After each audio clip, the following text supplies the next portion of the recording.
नमस्कार मंडळी, मी संध्या सप्रे. यूट्यूबवरील अमृताचे डोही या माझ्या आध्यात्मिक चॅनलमध्ये मी तुम्हा सगळ्यांचं मनापासून स्वागत करते. आपण भागवत पुराण बघत आहोत. आज भागवत पुराण एपिसोड 12ला मी सुरुवात करत आहे. या एपिसोडमध्ये आपण काय बघणार आहोत ते आपण थोडक्यात बघूया. इथे चतुर्थ स्कंदला सुरुवात होत आहे. दक्ष आणि भगवान शिवशंकर यांच्यातील वैर काल सुरू झालं ते आपण जाणून घेणार आहोत. ध्रुव बाळाची कथा आपण जाणून घेणार आहोत. भक्तीचं महात्म्य आपण जाणून घेणार आहोत. अष्टांग योगानं मन सुव्यवस्थित राहायला किती मदत होते तेही आपण जाणून घेणार आहोत. त्याचबरोबरीनं आपल्या शरीरातील त्रिगुणांचं मॅनेजमेंट करणं किती गरजेचं आहे हेही आपण जाणून घेऊ. एपिसोडला सुरुवात करण्यापूर्वी मी मंगलाचरण म्हणून सुरुवात करते. श्रीमन महागणाधिपतये नमः. वक्रतुंड महाकाय सूर्यकोटी समप्रभ निर्विघ्नं कुरु मे देव सर्वकार्येषु सर्वदा. नमो देवे महादेवे शिवाये सततं नमः. नमः प्रकृते भद्राये नियतः प्रणतास्मताम्. समचरण सरोजं सान्द्रनीलाम्बुदाभं जगन्विहित पाणिं मंडनं मंडनानां. तरुण तुलसीमाला कंधरं कंजनेत्रं सदय धवलहासं विठ्ठलं चिंतयामि. आदो देवकी देवी गर्भजननं गोपी गृहे वर्धनं मायापूतन जीवितापहरणं गोवर्धनोद्धारणं कंसच्छेदन कौरवादिहननं कुंती तनूजावनं. एतद्भागवतं पुराण कथितं श्रीकृष्ण लीलामृतं. सच्चिदानंद रूपाय विश्वोत्पत्त्यादिहेतवे तापत्रय विनाशाय श्रीकृष्णाय वयं नमः. कृष्णाय वासुदेवाय हरये परमात्मने प्रणतक्लेशनाशाय गोविंदाय नमो नमः. भागवत कथा पुराण एपिसोड 12 यामध्ये आपण चतुर्थ स्कंदाला सुरुवात करत आहोत. चतुर्थ स्कंदाचा विषय आहे विसर्ग. विसर्ग म्हणजे काय तर मानव निर्मित सृष्टीबद्दलचं तत्वज्ञान. चतुर्थ स्कंद पार्ट 1 यामध्ये आपण भगवान शिवशंकर आणि प्रजापती दक्ष यांच्यामध्ये जे वैमनस्य आलं ते आपण जाणून घेऊ. एकदा प्रजापती दक्षांनी एका यज्ञाला आरंभ केला होता. त्यांनी अनेक ऋषी महर्षींना देवदेवतांना निमंत्रण दिलेली होती. त्याप्रमाणे सगळेजण तिथे आलेले होते. साक्षात ब्रह्मदेव सुद्धा तिथे उपस्थित होते. भगवान शिवशंकरांना सुद्धा दक्षांना आमंत्रण दिलं होतं. त्याप्रमाणे सगळेजण तिथे आलेले होते. दक्ष तिथे येताच बर का, यज्ञाला आरंभ होतोय न होतोय तोच, दक्ष तिथे येताच सगळ्या देवदेवता त्यांना सन्मानार्थ उठून उभ्या राहिल्या.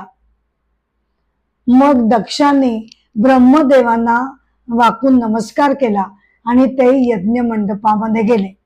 त्यांच्या लक्षात आलं की सगळ्या देवतांनी त्यांना उभं राहून एक प्रकारे सन्मान दिला. परंतु भगवान शिवशंकर मात्र बर का, भगवान शिवशंकर मात्र त्यांच्या स्थानावर डोळे मिटून शांतपणे बसून होते.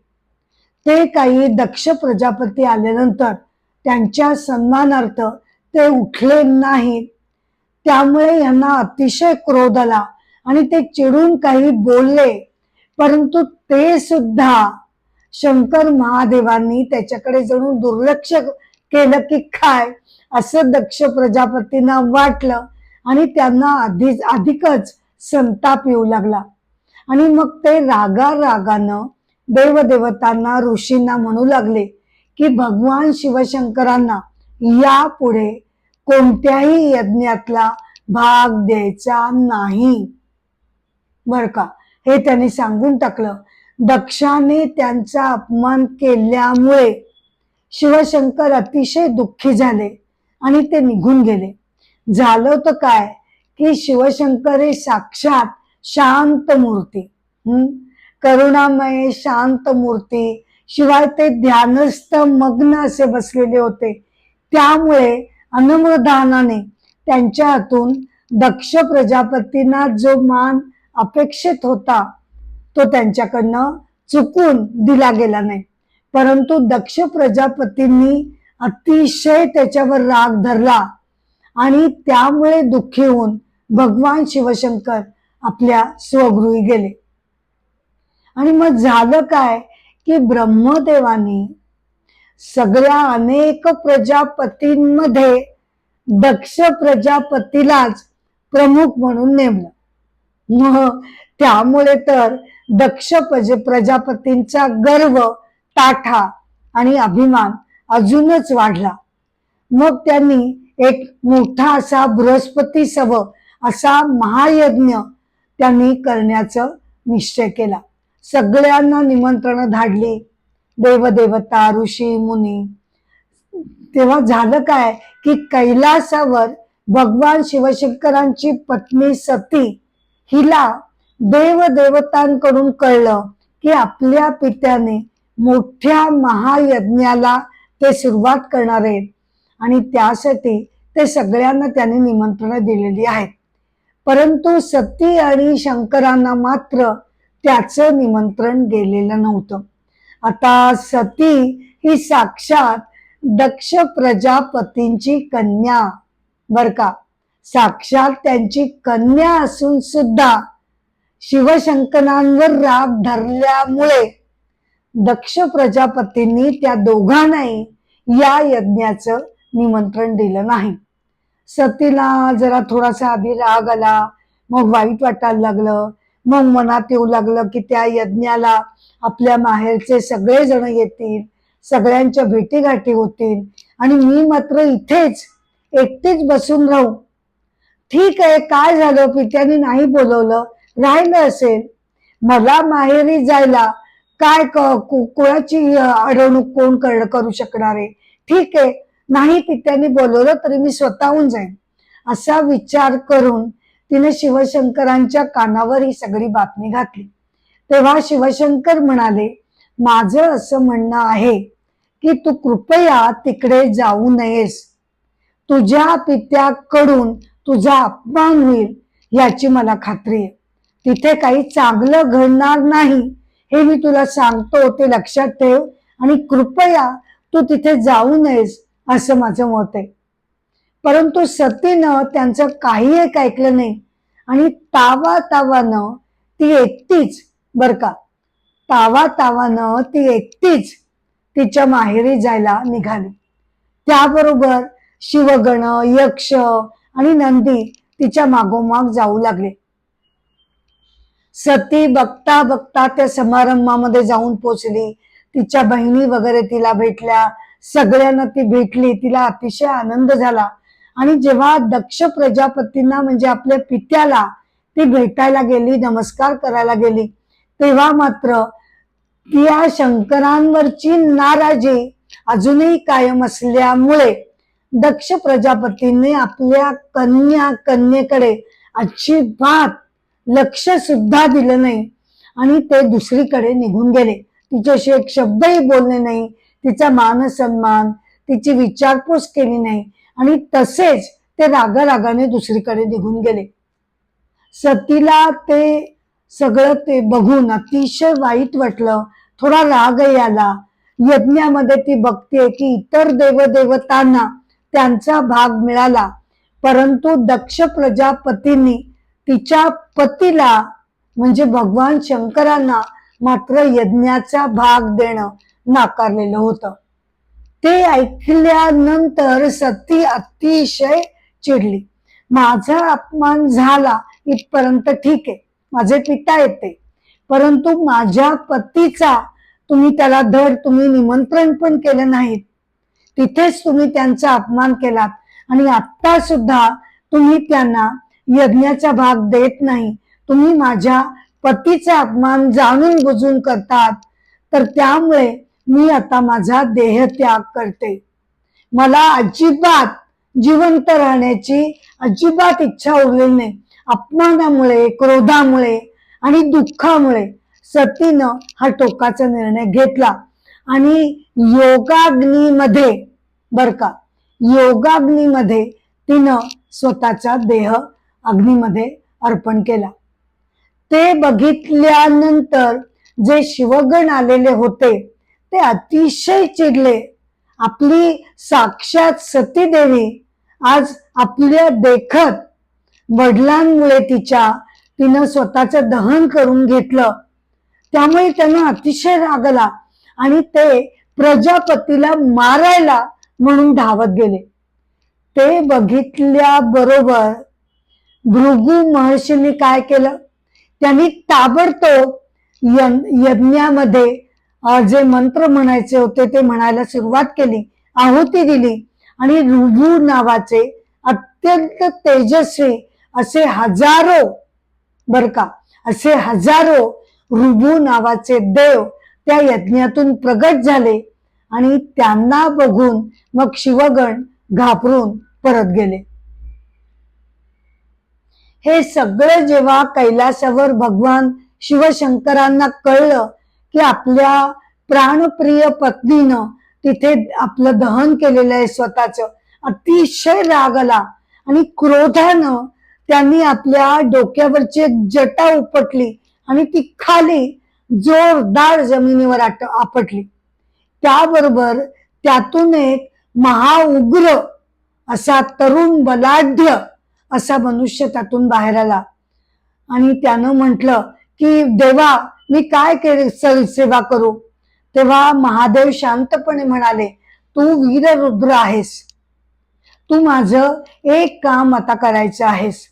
दक्षाच्या यज्ञामध्ये आत्ताच्या आत्ता तू ताबडतोब जा आणि दक्ष प्रजापतीचा नाश कर आणि त्या यज्ञाचा सुद्धा नाश करून टाक. झालं. ते ऐकल्यानंतर तो महारुद्र तो काय थांबतो होय, त्वेषानं तो त्या यज्ञाच्या ठिकाणी गेला आणि दक्षाचं डोकंच त्यानं तलवारीनं उडवलं आणि त्या यज्ञाग्नीमध्ये जाऊन पडलं. यज्ञाचा सुद्धा त्यानं विध्वंस केला. सगळ्या देवदेवता अतिशय घाबरून गेल्या आणि ते ब्रह्मदेवाकडे याचना करू लागले. तेव्हा ब्रह्मदेव म्हणाले की तुम्ही साक्षात भगवान शंकरांचा अपमान केलेला आहे, तर त्यामुळे आता हे असंच घडणार ना. एकच करा, तुम्ही त्यांची क्षमा मागा.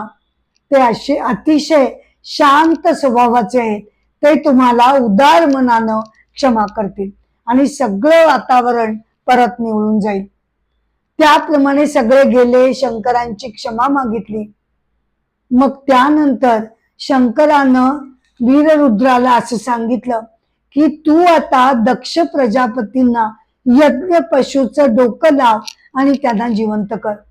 दक्षानं अतिशय मनापासून भगवान शंकरांची क्षमा मागितली आणि इकडे सती गेलेली जी त्यांची पत्नी होती तिनं परत दुसरा देह धारण केला. परत तिनं हिमालय आणि त्याची पत्नी मेना यांच्या पोटीच तिनं परत जन्म घेतला. अंबिका या नावानं तिनं जन्म घेतला आणि पुन्हा तिनं भगवान शंकरांचीच आराधना करून त्यांना मनातनं वरलं.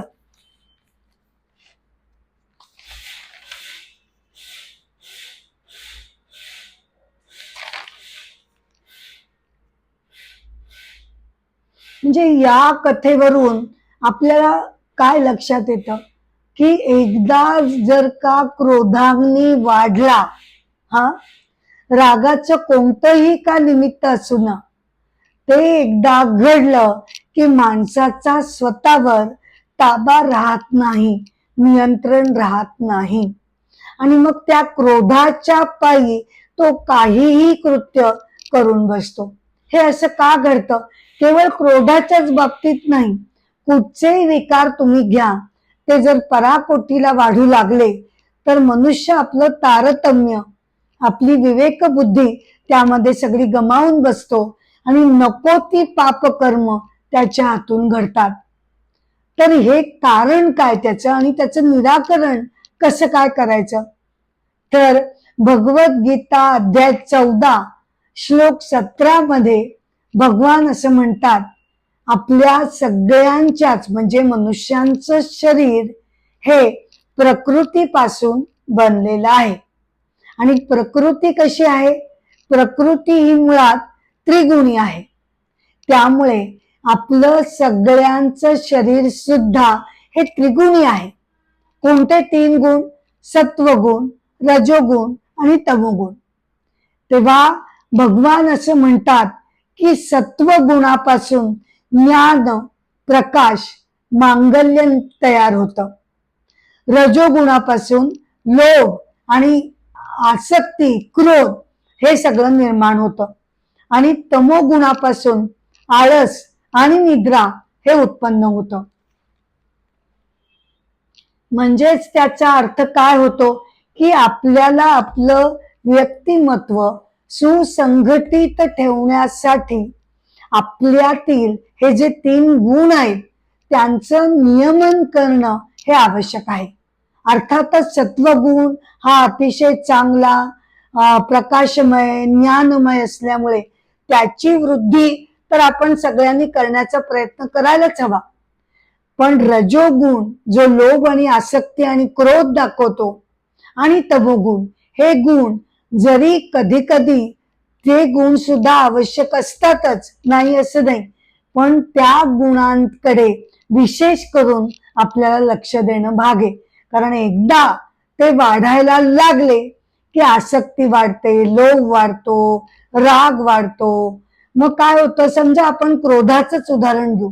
समजा मी खूप वेळेला एकसारखी दिवसभरातनं काही ना काही कारण घेऊन जर मला राग येत असेल, मी चिडत असेल, तर अशा वेळेला मी स्वतः अंतर्मुख होऊन माझं नीट निरीक्षण करायला हवं.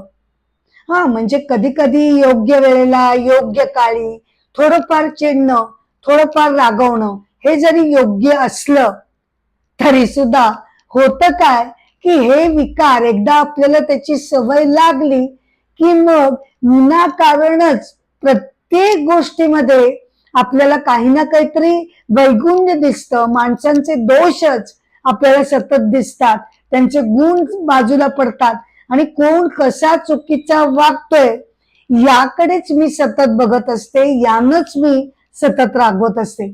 म्हणजे क्रोध येणं, राग येणं हा माझा हळूहळू संस्कार बनायला लागतो, ती माझी सवय व्हायला लागते. आणि पुढे पुढे तर मी असं म्हणते की म्हणजे काय, त्या क्रोधाचं मला समर्थन नको का करायला, त्यामुळे मग मी म्हणायला लागते की कोणी असं वेडवाकडं वागलं तर मला राग येणारच ना, कोणी तसं बोललं तर मला राग येणारच ना. म्हणजे अशा प्रकारे त्या क्रोधावर नियंत्रण न ठेवता, त्याला कमी न करता मी उलट माझा क्रोध कसा योग्य आहे हे सगळ्यांना सांगत सुटते. त्यामुळे आपले विकार हे जसजसं आपण त्याला इंधन घालू तस ते वाढायला लागतात आणि मग मात्र ते आपल्याला शत्रूसारखे आपले होतात आणि आपणच त्या आगीमध्ये पहिले त्याचा त्रास सहन करतो. आणि म्हणून भगवद्गीता या गुणत्रय विभागामध्ये अध्याय 14 मध्ये या 3 गुणांचं ठळक वैशिष्ट्य सांगून भगवान आपल्याला असं सांगतात की तुमच्यातील सत्व गुणाचा वाढ होऊ दे आणि इतर जे 2 गुण आहेत ते योग्य प्रमाणात नियंत्रित असू दे, त्याचा तुमच्यावर कधी भार पडता कामा नये.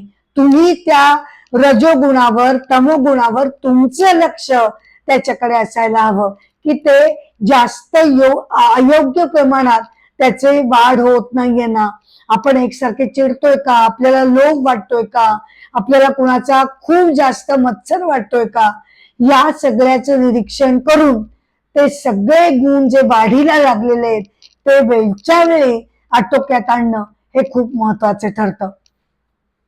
पण मग हा लोभ, क्रोध, संताप हा असं मला का वारंवार येतो?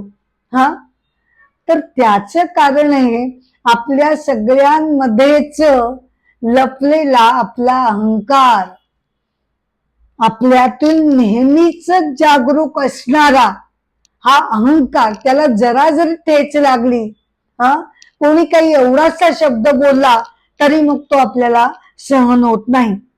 कठोपनिषदामध्ये या अहंकाराबद्दल असं म्हटलेलं आहे.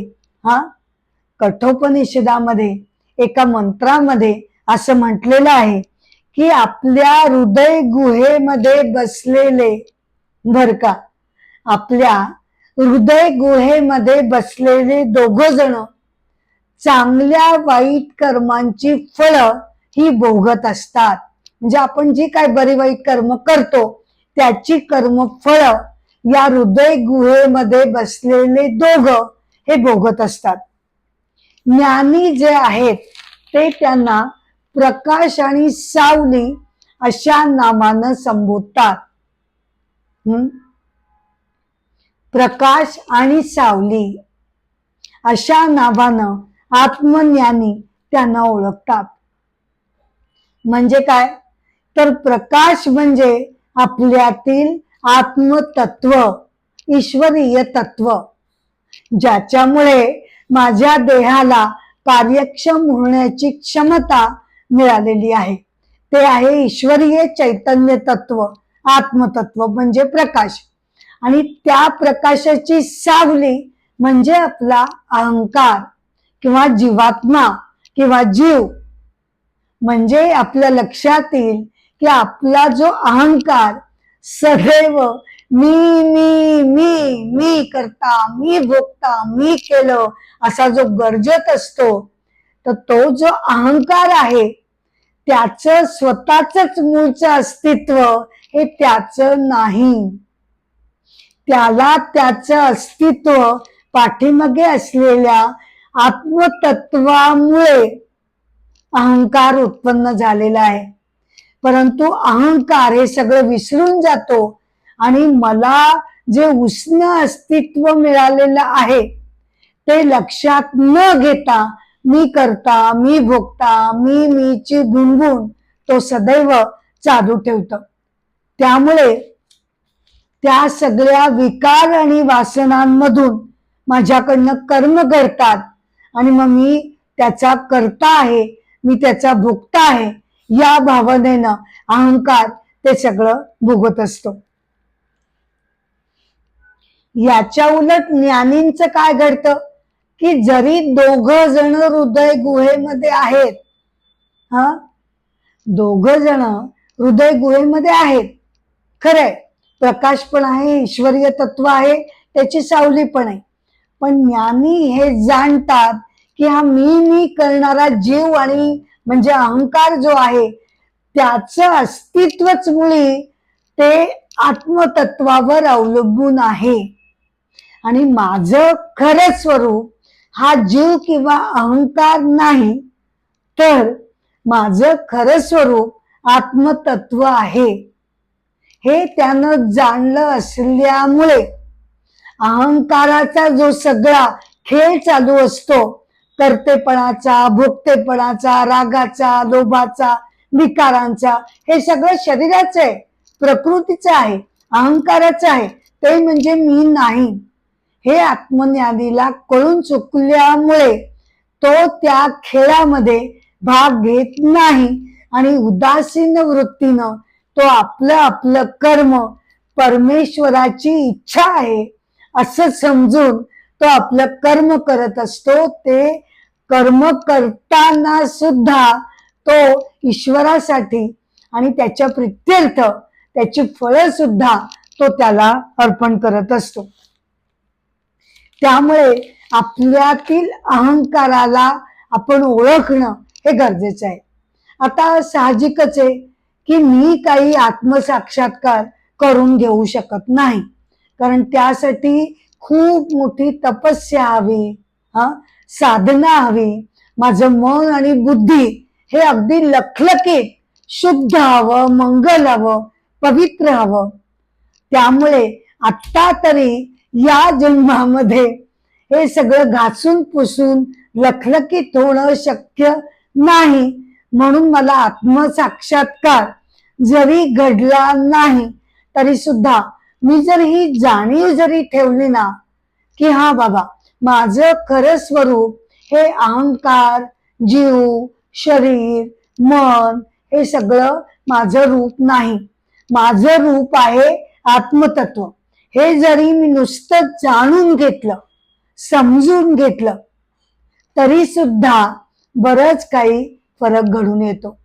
आपण शरीर आणि मनापासून, मनाच्या विकारांपासून, बुद्धीच्या आवेगांपासून जरा लांब राहायला शिकतो, थोडं तटस्थ व्हायला शिकतो आणि मग आपल्याला मनशांती मिळायला लागते आणि आपल्यातले जे क्रोध, मत्सर वगैरे विकार आहेत ते हळूहळू शांत व्हायला सुरुवात होते.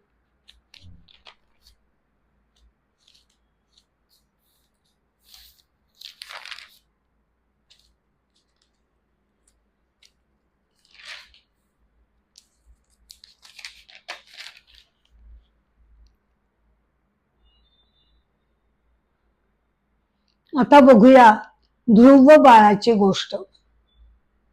स्वयंभू मनू आणि महाराणी शतरूपा यांना प्रियव्रत आणि उत्तानपाद असे 2 पुत्र झाले. उत्तानपादाच्या 2 त्याच्या 2 स्त्रिया होत्या. एक होती सुनीती आणि दुसरी होती सुरुची. सुरुची जी होती ती महाराणी होती आणि सुनीती ही महाराणी नव्हती. त्यामुळे सुरुचीच म्हणणं हे सगळं राज्यकारभारामध्ये, घरामध्ये चालायचं. एकदा झालं काय की राजा उत्तानपाद सिंहासनावर बसलेला असताना त्याचा छोटा मुलगा, सुरुचीचा मुलगा उत्तम हा त्याच्या मांडीवर येऊन बसला. तेव्हा राजानं त्याला प्रेमानं आपल्या मांडीवर नीट बसवलं आणि त्याच्याशी खेळायला सुरुवात केली. ते बघून बर का, बाजूलाच ध्रुव सुद्धा छोटाच होता. ते बघून त्याला सुद्धा इच्छा झाली की आपण सुद्धा आपल्या वडिलांच्या मांडीवर बसावं. त्यामुळे तो त्यांच्या मांडीवर बसण्याची धडपड करू लागला. परंतु सुरुची तिथे असल्यामुळे तिला ते अजिबात आवडणार नाही याची खात्री असल्यामुळे राजानं घाबरून ध्रुवाला आपल्या मांडीवर घेतलं नाही. सुरुची गर्विष्ठपणे ध्रुवाला असं म्हणाली, तुला जर राजसिंहासनावर बसायचं असेल, आपल्या पिताच्या मांडीवर बसायचं असेल तर तुला भगवान श्रीकृष्णांची तपस्या करणं भाग आहे. त्यांची तपस्या करून त्यांच्या कृपेनं, बर का, त्यांच्या कृपेनं जर तू माझ्या पोटी जन्म घेतलास, माझ्या पोटी जर तू जन्म घेतलास तर तुला हे भाग्य प्राप्त होईल. सुरुचीच ते असं रागारागाने बोलणं ऐकून ध्रुव बाळ अतिशय अपमानित झाला आणि रडत रडत तो आपल्या आईकडे गेला, सुनीतीकडे. सगळं काय जे झालं ते सांगितलं.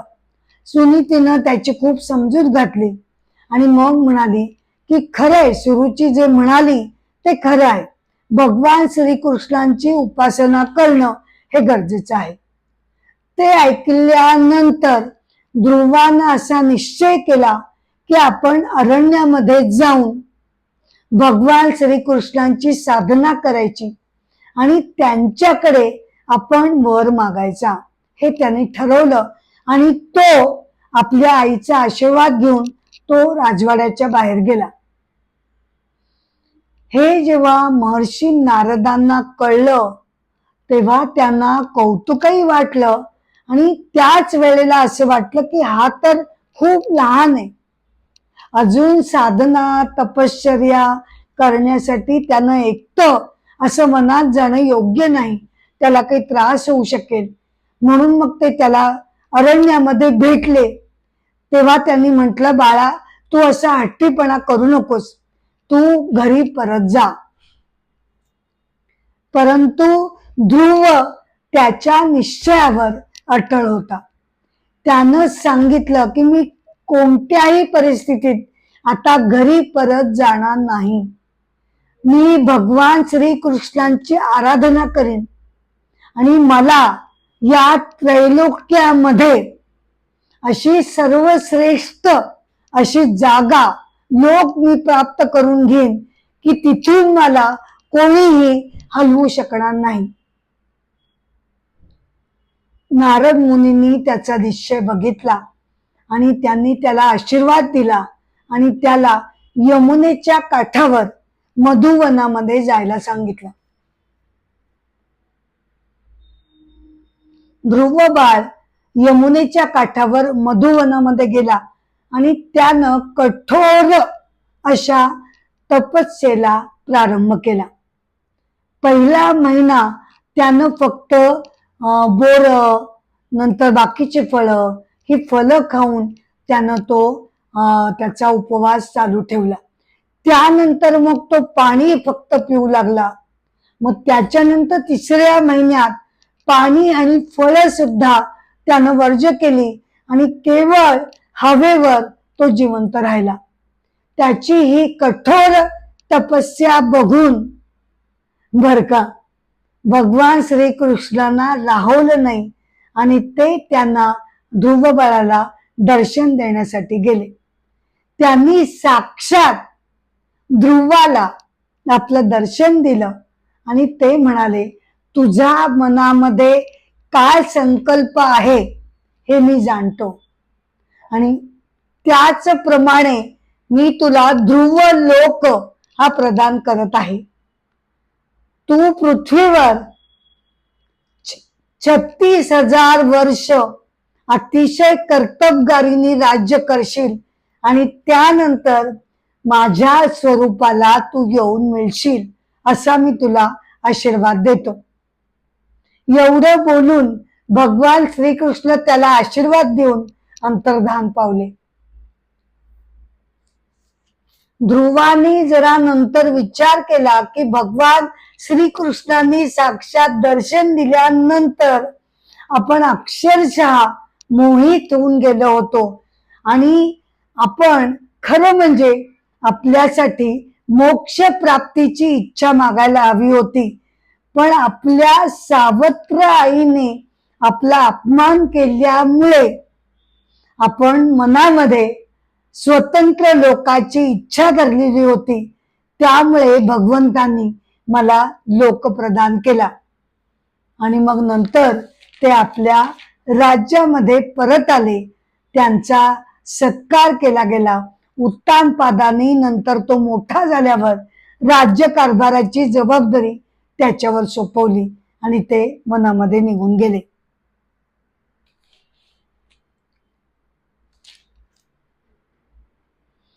तर असा हा रसमय भक्ती मार्ग. ज्ञान मार्गामध्ये काय घडतं तर परमेश्वराचं ज्ञान हे ध्यान धारणा आणि बुद्धीद्वारे साधकाला मिळतं. तर भक्ती मार्गामध्ये भक्ताला श्रद्धेतून भक्तीच्या माध्यमातून परमेश्वराचं ज्ञान होतं. ज्ञान मार्गामध्ये साधक काय म्हणतो की आत्मज्ञानानं परमेश्वराच्या ज्ञानानं संचित हे शून्य होतं, संचित नष्ट होतं. तर भक्ती मार्गामध्ये भक्त काय म्हणतो, मला हे संचित प्रारब्ध क्रियमान हे काही समजत नाही, मला ते समजून घ्यायची पण इच्छा नाही.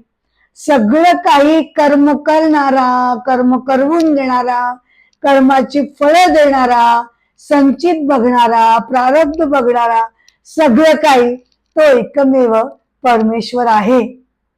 आणि त्याच्यावर माझी नितांत श्रद्धा असल्यामुळे या संचित प्रारब्धाच्या खटपटीमध्ये मी पडत नाही. सर्व काही एकमेव परमेश्वर आहे.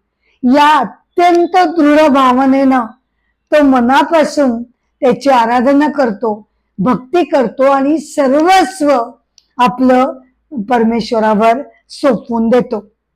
असं म्हणतात ना की परमेश्वराच्या इच्छेखेरीज साधं झाडावरचं पानही हलत नाही.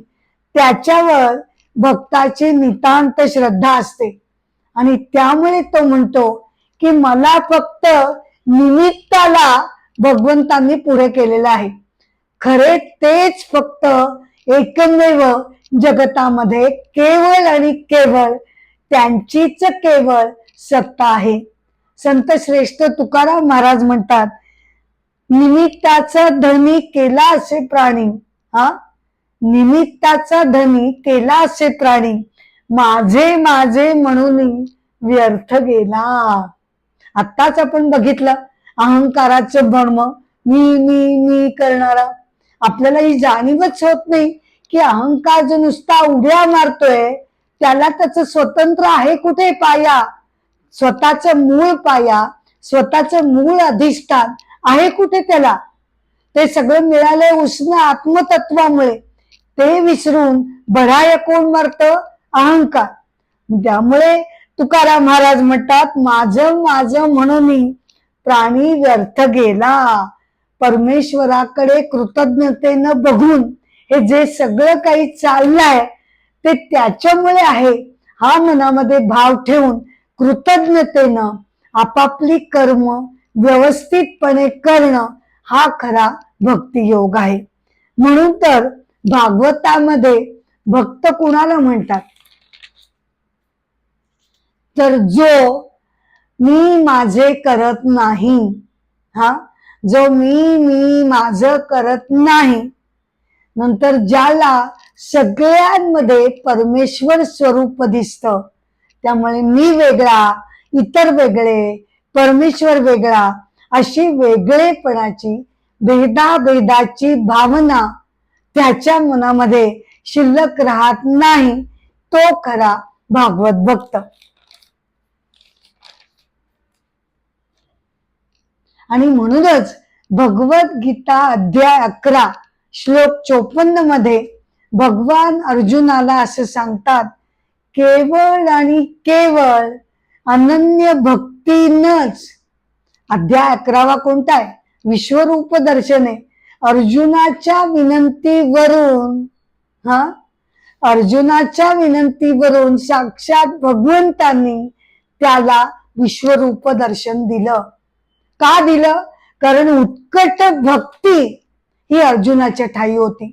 आणि म्हणून भगवान त्याला असं म्हणतात, अर्जुना, केवळ अनन्य भक्तीनेच याप्रमाणे माझं ज्ञान होणं, मला याप्रमाणे बघणं आणि माझ्या ठाई प्रवेश करणं हे केवळ आणि केवळ अनन्य भक्तीनच हे शक्य होतं. भक्तीनच परमेश्वराचं भक्ताला ज्ञान होतं आणि तो परमेश्वराशी एकरूप होतो. सर्व ब्रह्मांडामध्ये आणि सगळ्या व्यक्तींमध्ये एकच एक परमेश्वर आहे हे आत्मज्ञान भगवंतच त्याच्या भक्तीमुळे त्याला ते ज्ञान प्रदान करतात.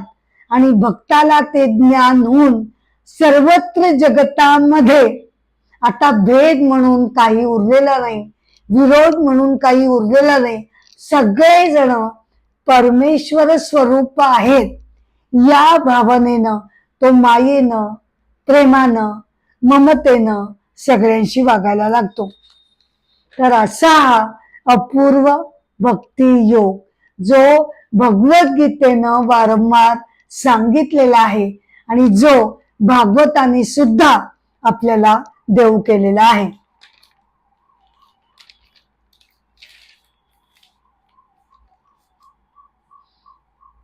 यावरून मला भगवद्गीतेमध्ये भगवंतांनी भक्ताचे जे 4 प्रकार सांगितले त्याची मला उल्लेख करावासा वाटतो. भगवद्गीता अध्याय 7 श्लोक 16 मध्ये भगवान असं म्हणतात की माझे 4 प्रकारचे श्रेष्ठ भक्त आहेत. कोणते कोणते? एक आहे आर्त, म्हणजे काय की जे दुःखानं रोगानं पिडलेले आहेत ते आर्त भक्त.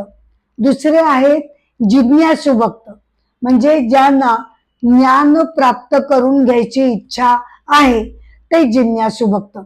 तिसरे आहे अर्थार्थी भक्त, म्हणजे जे मनामध्ये काही काम्य वासना ठेवून भक्ती करतात ते.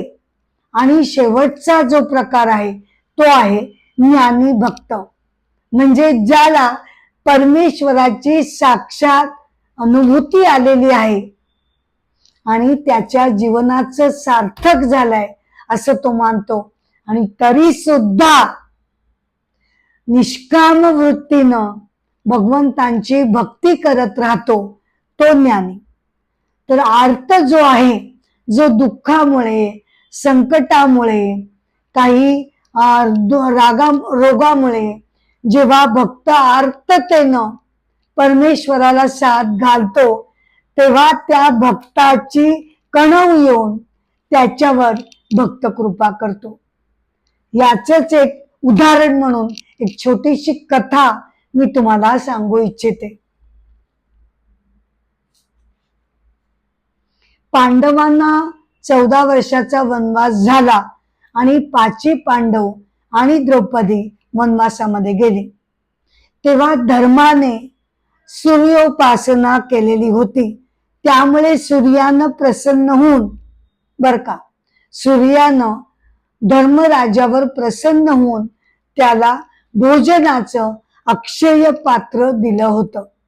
या पात्रामधून जोपर्यंत द्रौपदी सगळ्यांना अन्न वाढेल आणि जोपर्यंत तुमचं पांडवांचं आणि तिचं जेवण पूर्ण होत नाही तोपर्यंत या अक्षय पात्रापासून तयार झालेलं अन्न सदैव मिळत राहील असं ते अक्षय पात्र होतं. आता पांडव वनवासाला गेले तरी सुद्धा दुर्योधनाचं काही समाधान नव्हतं झालेलं. त्याची ती आत्ताच आपण बघितलं 3 गुणांनी माणूस बनलेला असतो.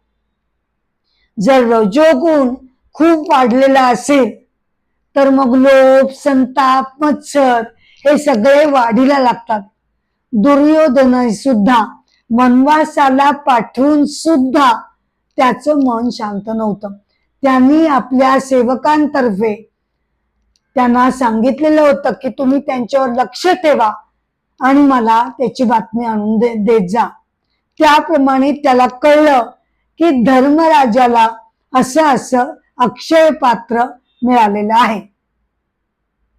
तेव्हा दुर्योधनानं मनामध्ये एक अगदी दुष्ट बेत केला की ज्यामुळे ऋषी महर्षी जेव्हा जातील तेव्हा त्यांना द्रौपदी अन्नच देऊ शकणार नाही, असं काहीतरी आपण करावं आणि ज्यामुळे त्यांची फजिती होईल. तर एकदा हस्तिनापुरामध्ये दुर्योधनाला भेटायला दुर्वास महर्षी आले. त्यांचं खूप आगत स्वागत दुर्योधनानं केलं, सेवा केली. मग त्यानंतर दुर्वास ऋषींनी प्रसन्न होऊन म्हटलं की मी काय करू तुझ्यासाठी? याचीच तर दुर्योधन वाट बघत होता, उगाच का सेवा केली? त्यानं गालातल्या गालात हसत म्हटलं, आता जशी माझ्याकडनं तुम्ही सेवा करून घेतली तसंच तुम्ही आता वनवासामध्ये पांडवांच्या आश्रमामध्ये जा आणि त्यांच्याकडे भोजनाचा आस्वाद घ्या. पण तुम्ही जेव्हा दुपारच्या वेळेला जेव्हा द्रौपदी आणि पांडवांची जेवण झालेली असतील त्याच्यानंतरच तुम्ही तुमच्या शिष्यगणांना घेऊन तिकडे जा. दुर्वास ऋषींनी बर म्हटलं, ठीक आहे. ते आपल्या 1000 शिष्यगणांना घेऊन आश्रमात पोचले. तोपर्यंत द्रौपदी पांडवांचं सगळ्यांचं जेवण झालेलं होतं आणि अटीप्रमाणे आता अक्षय पात्रातून द्रौपदी जे कोणी अतिथी येतील निदान त्या दिवसापुरतं आता ती वाढू शकणार नव्हती. बरोबर त्यावेळेला दुर्वास ऋषी आणि इतर जण गेले. द्रौपदी अतिशय चिंतामग्न झाली. आता मी काय करू? हा, कसं या सगळ्यांसाठी भोजनाची व्यवस्था करू? दुर्वास ऋषी तिला म्हणाले, आम्ही येतोच आहोत, नदीवर जाऊन स्नान करतो आणि मग त्यानंतर तू भोजनाची व्यवस्था कर. अरे बापरे, काय करायचं? कसं करायचं? आता काय करू तरी काय? डोळ्यात अश्रू वाहू लागले आणि अत्यंत व्याकुळ मनानं तिनं भगवंतांचा धावा केला, रडू लागली. तिच्या त्या आर्त साधेला भगवान श्रीकृष्ण धावत आले. म्हणाले, काय झालं? तिनं सगळं सांगितलं. मला ते अक्षय पात्र, मला भूक लागली. देवा, अहो तुम्ही काय चेष्टा करता का माझी? मी सगळं सांगितलं ना तुम्हाला. आता एक कणही अन्नाचा त्यामध्ये नाही. नाही नाही, तू तरी दे मला ते. त्यांनी तिनं अक्षय पात्र दिलं. अन्नाचा इतकुसा एवढूसा कण भगवंतांना दिसला. त्यांनी तो ग्रहण केला आणि ते म्हणाले, माझं पोट भरलं, हा, मी तृप्त झालो. त्याबरोबर हे सगळं विश्व सुद्धा तृप्त झालेलं आहे बर का, असं भगवान श्रीकृष्ण म्हणाले आणि ते निघून गेले. इकडे झालं काय की सगळे जण जे नदीवर गेलेले होते, अचानकपणे सगळ्यांना असं वाटलं की आपलं तर पोट आता अगदी सगळं जणू काही जेवून खाऊन तृप्त झालेलं आहे. जणू काही आपण सुग्रास अन्न आत्ताच सगळं खाल्लेलं आहे असं त्यांना वाटलं. आणि ते दुर्वासानं म्हणाले, काय चमत्कार झाला माहिती नाही, पण आमचं पोट आता भरलेलं आहे, आम्ही काही जेवण घेऊ शकत नाही. तेव्हा ते सगळे परत गेले आणि भगवान श्रीकृष्णांनी द्रौपदीवर येऊ घातलेलं संकट तिच्या आर्त भक्तीमुळे, तिच्या आर्त साधामुळे त्यांनी ते येऊ घातलेलं संकट बाजूला केलं.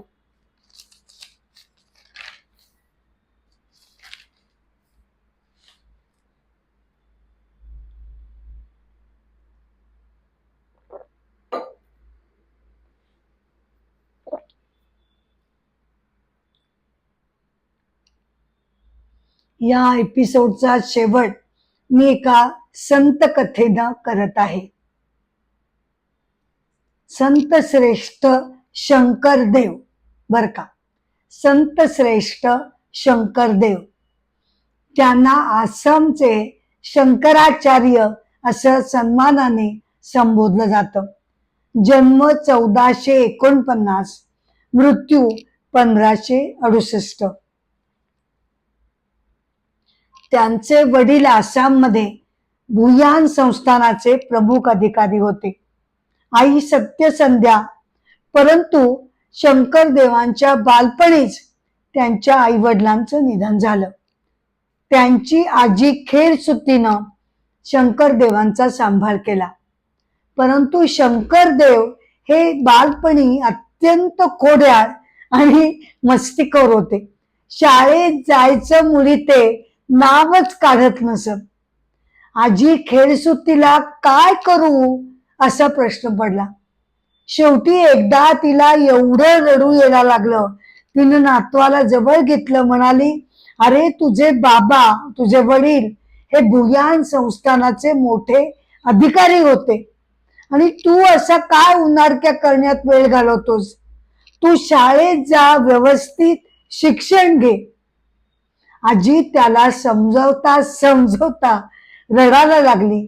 ते बघून शंकर देवांना वाटलं, हा खरंच काहीतरी गंभीर गोष्ट आहे. आपण आजीसाठी तरी आता शाळेत रोज जाणं भाग आहे. आणि म्हणून ते रोज शाळेमध्ये जाऊ लागले. अत्यंत कुशाग्र बुद्धिमत्तेचे ते होते. बघता बघता शाळेमध्ये त्यांनी प्रावीण्य मिळवलं आणि शिक्षकांचे ते अत्यंत लाडके झाले. त्यानंतर आजीच्या आग्रहामुळे त्यांनी लग्न केलं. त्यांना एक मुलगी झाली. परंतु त्यांच्या पत्नीचं लवकरच निधन झालं. मग त्यानंतर त्यांनी आपल्या एकुलत्या एक कन्येचा विवाह करून दिला आणि मग सांसारिक जबाबदारीतून आपण मुक्त झालो या भावनेनं त्यांनी आता उरलेलं आयुष्य भगवत भक्तीमध्ये घालवायचं ठरवलं. त्यांनी भारतभर तीर्थयात्रा केली. जगन्नाथाचं जेव्हा त्यांनी जगन्नाथ मंदिरामध्ये दर्शन घेतलं तेव्हा त्यांचं भान हरपलं आणि भगवान श्रीकृष्ण हे आपले आराध्य दैवत आहेत असं त्यांच्या मनाने ठाण घेतलं. मग त्यांनी एकशरण संप्रदाय स्थापन केला. शंकर देवांचं आसाममध्ये सांस्कृतिक दृष्ट्या, धार्मिक दृष्ट्या आणि तत्वज्ञानाच्या दृष्टीनं अत्यंत अनमोल असं कार्य त्यांनी केलं. आसामी भाषेमध्ये त्यांनी संस्कृत ग्रंथांचं त्यांनी भाषांतर केली, भागवताचं भाषांतर केलं आणि सामान्य लोकांना हे ग्रंथ नीट समजतील अशी त्याची शब्द योजना केली. त्यांना आसाम संस्कृतीचे नाटककार, शिल्पकार, रचनाकार, कवी आणि संत असं गौरवलं गेलं.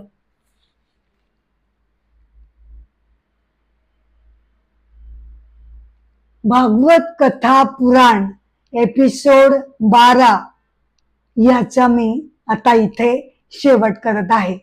शेवट करण्यापूर्वी तुम्हा सगळ्यांना मी नम्र विनंती करते की अमृताचे डोही या माझ्या आध्यात्मिक चॅनलला कृपया तुम्ही शेअर करावं, लाईक करावं, सबस्क्राईब करावं ही माझी नम्र विनंती आहे.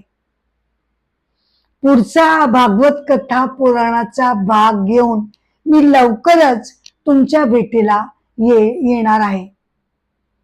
एपिसोडची सांगता गजरानं मी करत आहे. पुंडलिक वरदा हरी विठ्ठल, श्री ज्ञानदेव तुकाराम, पंढरीनाथ महाराज की जय, राजाधिराज रामचंद्र महाराज की जय, भगवान गोपाल कृष्ण महाराज की जय, मंगल मूर्ति मोरया, जय जय राम, राम कृष्ण हरी, जय जय राम, राम कृष्ण हरी, राजा राम कृष्ण हरी, राजा राम कृष्ण हरी हरी, जय जय राम, राम कृष्ण हरी हरी, जय जय राम, राम कृष्ण हरी. नमस्कार.